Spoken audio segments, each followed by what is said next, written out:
Perlis FM serasi dengan Bukan Borak Kosong. Masih lagi bersama dengan saya DJ Raid sekarang ini, dan tetamu kita Encik Azim, penggiat industri art jamming dan juga animasi Perlis. Sebelum kita beralih kepada seni animasi di Perlis ini, perancangan dan juga visi jangka panjang untuk mengembangkan art jamming dekat negeri Perlis. Saya rasa Encik Azim memang ada visi untuk tidak berhenti dan tidak bernoktah di sini saja art jamming ni. Saya rasa Encik Azim fikir jauh ni, nak bawa pergi jauh lagi art jamming ni. Betul. Okey.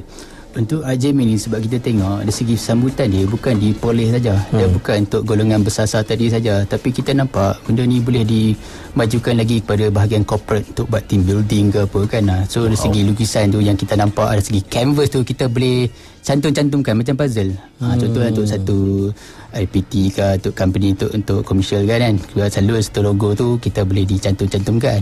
So yang lainnya kita nak fokuskan kepada luar lah, untuk outdoor. Sebab selain daripada yang mereka nak main ni, kadang ada masa terhad ke apa kan, rasa lokasi tu jauh, memang kita dah start buat kat luar. Contohnya banyak carnival khususnya di negeri Perlis untuk festival usahawan ke, memang kita ada join sekali lah. So kita memang besar juga sebab peralatan dia banyak tau. So kita kena bawa keluar lah kita punya peralatan apa semua, tapi dia punya vibe tu takkan dapat sama macam dekat office lah, walaupun kita studio kita lah, walaupun kita cuba penuhi benda tu semua. Tu dari segi ucapnya, dan yang lain tu kita nak cuba kembangkan lagi ke luar Perlis lah. InsyaAllah sampai tu dengan cara ni boleh jadi ni kan. Sebab benda baru, dan satu lagi benda ni santai. Betul. Kan, benda ni bagi orang release. Dia ralik lah. Dia ralik kan. Kalau Cik Azim tahu, saya rasa banyak orang tahu jugalah pasal lukisan ni kan. Kita tengok lukisan ni macam apa dia kan. Bukanlah maksud dia tu orang yang menilai lukisan ni daripada segi zahiriah saja. Sebagai contoh macam lukisan Picasso kan. Kalau kita tengok dia lukis apa betul ya. Tapi dia sampai emosi dia kan. Tu orang yang menilai dia nampak sesuatu dalam lukisan dia kan. Sebab Picasso ni dia buat apa kubik dia tu kan. Jadi kat situ saya tenung juga lukisan Picasso ni apa dia kan. Sama juga lukisan macam Van Gogh kan. Betul. Kalau kita tengok dia lukis pasu, dia lukis apa, tapi nilai tu betul kan, emosi tu yang kita tak boleh nak beli tu ya Cik Azim kan. Betul. Macam saya tadi contoh buah pelam warna kuning, tapi mai dekat orang yang belai-belai dia akan ubah warna tu. Macam anak-anak kita tahu yang special, istimewa ni, dia ubah buah pelam ni jadi warna purple. Betul. Kan? Itu yang istimewa tu. Macam subjektif lah benda ni. Betul. Kan? Tentang seni ni. Okey. Seni animasi di Perlis ni memang tak pernah dengar. Saya cakap terang, saya tak pernah dengar animasi dekat Perlis ni. Kan? Betul. Tentang orang yang giat industri. Saya rasa inilah kali pertama. Jadi Cik Azim orangnya yang sesuai kita ceritakan tentang seni animasi di Perlis ni. Okey, jadi kita mula sikit cerita macam mana Cik Azim bermula dalam bidang animasi ni. Kita fast forward sikit lah. Tadi dia cerita kita 4, kita 5. Lepas tu awal-awal di college tu, bermana cerita dah. Okey, kalau disebut dari segi animation ni, kalau kata betul-betul lah gambar yang betul-betul boleh digerakkan secara yang lebih formal ni kan. Saya belajar di Kolej CSM Melaka lah, di Melaka. Okay, di sini memang banyak diajarkan teknik-teknik yang tradisional. Maksudnya kalau kita melukis tu betul-betul atas kertas, kira satu saat tu boleh bayang 24 keping lukisan berlalu. Dia pada buat lagu tu kita boleh flip. Lebih kurang macam tu. Dan kat situ pun kita dah start pakai lightbox. Lightbox tu apa? Lightbox tu meja tu yang boleh berlampu, yang boleh trace tu. Jadi perlu lukis. Di sini dulu lukis Mickey Mouse tu. Betul. Ya, betul. Yes, yang tu. So daripada situ memang saya dapat pendidikan daripada situ, daripada cara tradisional dan ada dicampurkan dengan digital. Maksudnya tradisional lebih pada 2D animation, 2 animasi, dan untuk yang bahagian tadi satu lagi tu 3D animation lah.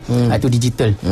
So daripada situ saya pun first time juga tengok, saya ingatkan animasi tu 2D je, ni dia ada 3D pula. 3D dia boleh tengok dari pelbagai sudut. Kan. Dan dia perlu dihasilkan menggunakan perisian tertentu lah, yang khusus lah. Contoh macam dulu kita pakai Autodesk Maya untuk create objek tu semua. And then kemudian saya dapat bekerja dalam bidang bidang animation lah. Di production house lah. Di produksi animasi. Boleh ke saya sebutkan? Boleh. Tak apa kalau boleh. Contoh di Let's Go Park Production, saya ada join tu hasilkan Upin Ipin. Terlibat dengan filem Geng lah. Geng Perkembangan Bermula. So daripada situ pengetahuan dalam animasi tu lebih meluas lah. Dan di situ juga saya kenal ada seorang satu figura ni, macam mana daripada animation tu jadi bisnes kan. Okey. So di sana saya ada jumpa seorang kira founder bagi animation company, saya panggil uncle lah, Uncle Burhan. Saya nampak takkan sampai bila-bila aku nak buat bekerja animation saja kan. Mesti ada benda lain tu. Saya tengok segi macam mana nak minat tu datang lah. Macam mana animasi ni selain pada kita duk buat siap saja, macam mana kita nak marketkan animasi tu, siapa yang pula yang nak membelinya. Betul ya. So cakap benda ni rupanya ada satu pekerjaan lain juga kat situ. Saya nampak usahawan. Zero timbul minat lah. Maksudnya saya sendiri minat untuk ada satu pasukan sendiri, mengurus pasukan, untuk agih-agihkan kerja pada pasukan. Saya minat, saya nampak so minat lebih pada area sini lah. So kami set up satu team apa semua, kita berjalan lah.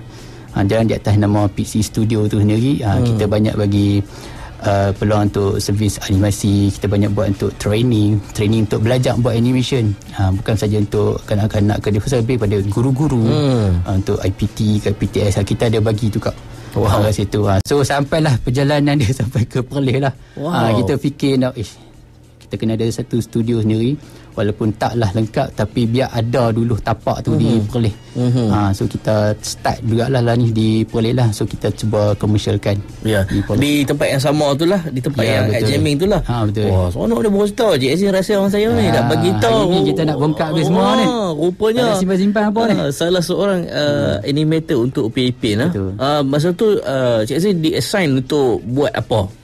Okey, kalau di company yang Let's Go Park tu saya lebih kepada untuk memberikan warna, warna, texturing, lighting.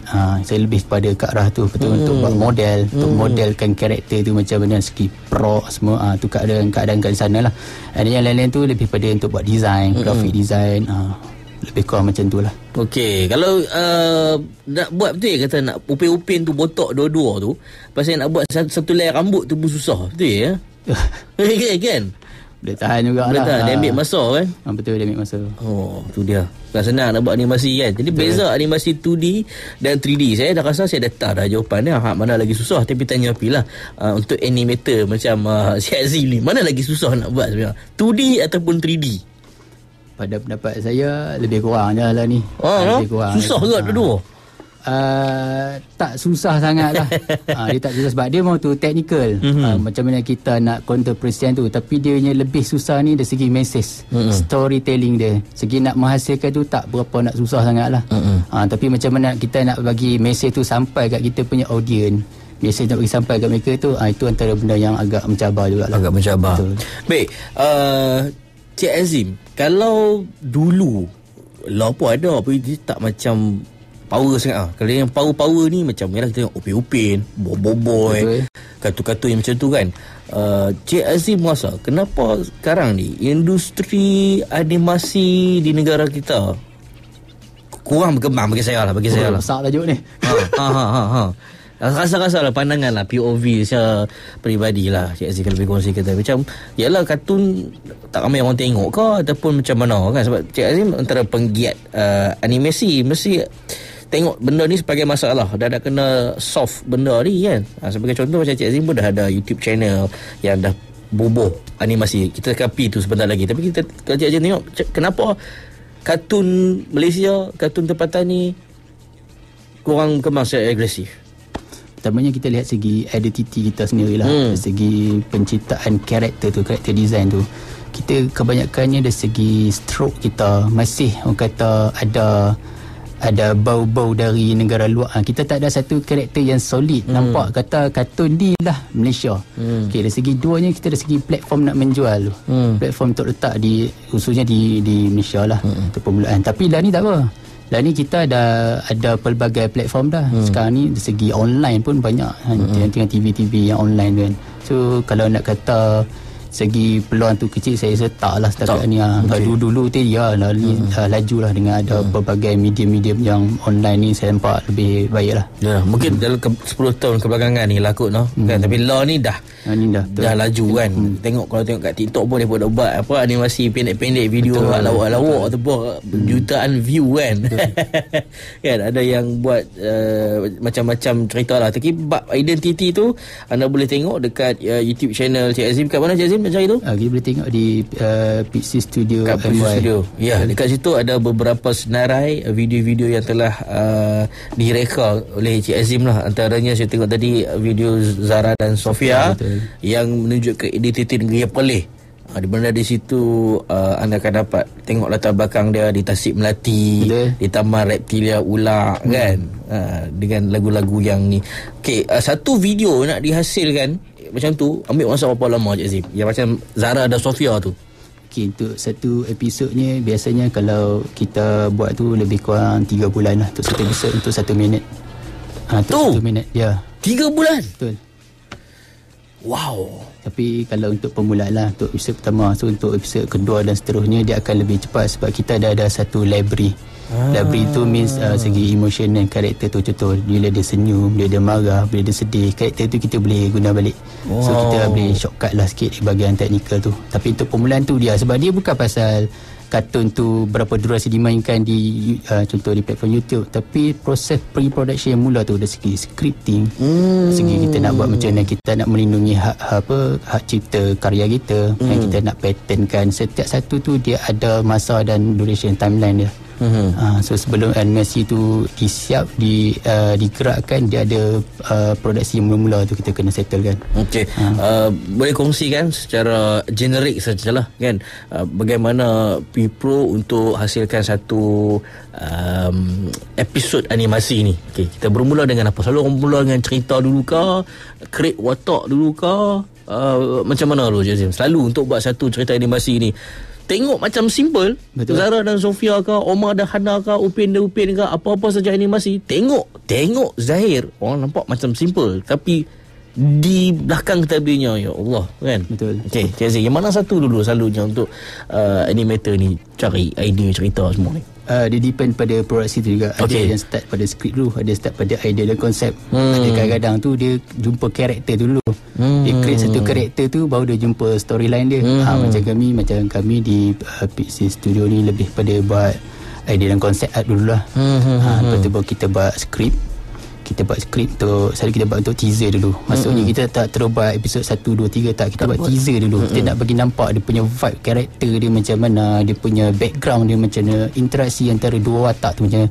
Kita nak tengok dulu dia punya mood dia macam mana. Kalau kata dia kata okey tu, baru kita start buat punya skrip episod 1, episod 2, episod 3 dan seterusnya lah. Okey, jadi dalam bidang animasi ni, Cik Azim serius, Cik Azim memang serius dalam animasi ni kan? Ya, betul. Mungkin ada plan untuk buat sesuatu tentang animasi di Perlis ni. Okey, untuk di Perlis sendiri, sebab saya selalu gunakan media sosial saya ni, let's say di TikTok ke, di YouTube ke, di IG, yang lebih pada untuk portfolio, untuk permulaan, sebab kita ada buat kelas training untuk belajar animation. Tapi untuk di Perlis ni saya nampak dari segi bahagian pelancongan.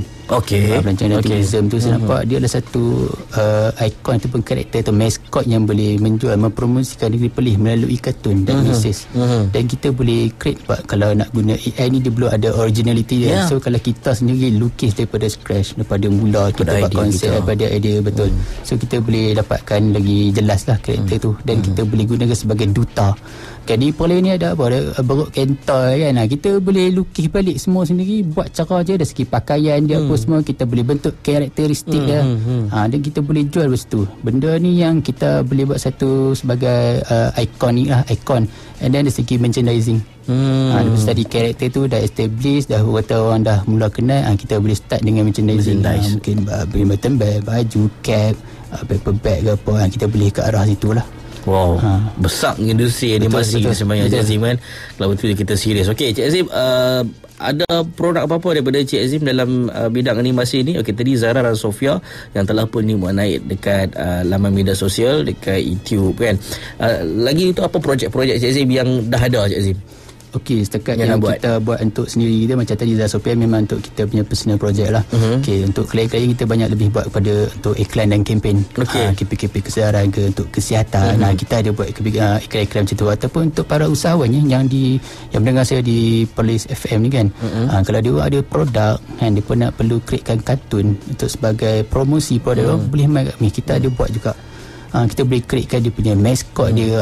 Tak apalah nak buat dalam bentuk orang ke ataupun kartun dari segi haiwan ke, boleh untuk menjual dia punya karakter, untuk jual dia punya produk tu, boleh, tak ada masalah. Mana tahu Poli FM pun nak buat kartun dia kan. Boleh kita boleh JB sekali. Buat cerita kan Poli FM punya kartun, mana nak tahu kan satu hari kan. Keluar iklan raya pula kan. Raya pula.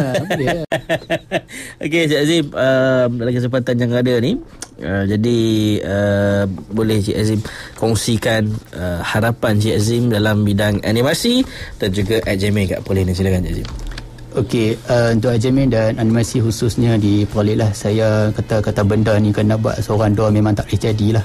Kita betul-betul perlukan sokongan khususnya daripada pihak kerajaan negeri Poly sendiri lah. Mungkin di bahagian promosi dan pelancongan, bahagian tourism, boleh mai support kami sendiri di sini, sebab di Perlis ni dari segi anak-anak muda yang mencintai seni ni sangat banyak, ramai bakat. Sebab setiap kali kita pergi di karnival, saya akan buat satu part tu untuk berjumpa dengan komuniti kita di walaupun kecil tapi dia aktif. Ada animator, graphic designer, ada yang buat 3D motion, ada yang buat ID kita, ramai memang ramai kat sini. Tapi kita bergerak kira macam underground tau. So di Perlis ni senang cerita, studio animasi boleh kata tak ada. Di tempat Cik Azim je lah. Dia satu je lah kot. So kita nak satu ada hub ataupun platform lah untuk semua karyawan khususnya bidang animation dan multimedia ni main berkumpul tempat ni. Kita create satu benda yang boleh bantu menaikkan dan melonjakkan lagi negeri Perlis ni lah. Okey.